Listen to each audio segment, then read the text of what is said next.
Rappui at lunga Mani ray leng ngay khom In rau thei lavin Mel ma in hol vela Ul sunga hai chun Mi riengvai hai mangin Sandam na an chang Ôi ngai tô ngay tiêu Sandam na kul sunga La rau thang pui zara Ei la len su hi Kul po teng se tan nin Amin hol zinge Riengvai hai nar lovin Ngai ben lem mei ti Ring tu in ti hain Ngai tu cheng ei ti Riengvai hmusit na in Ei nun na sip zo Ei sung ril la rau nun Ping tram chom tu ding in Mi riengvai hai kom lal Pa na lar chung no Ôi ngai tô ngay tiêu Sandam na kul sunga La rau thang pui zara Ei la len su hin Kul po teng se tan nin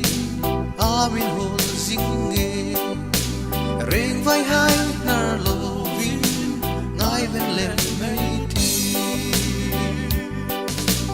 Kul sunga allo Mi riengvai hai chu An ke pen riêng si pai Sang tâm ta kan zam An hu le an red hai Lal sung hai an rilla Lal sung hai ta ding in Dam na an tlung ta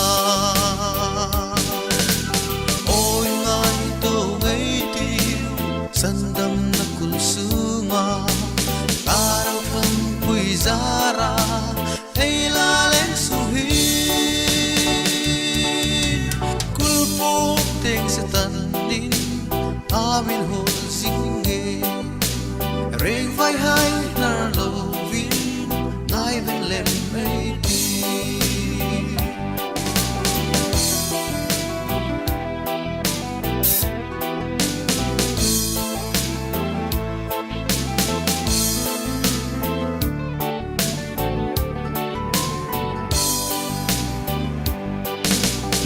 Vel ngai ta na bi Hang zo no lang khom Ei thu le dan haya Ling zo no lang khom Kop vel mi ro pui tla Rau ping tram hai ko ma Dam na thu ril din lal Pa mi phal ram ro Ôi ngai tô ngay tiêu Sandam na kul sunga La rau thang pui zara Ei la len su hin Kul po teng se tan nin Amin hol zinge Riengvai hai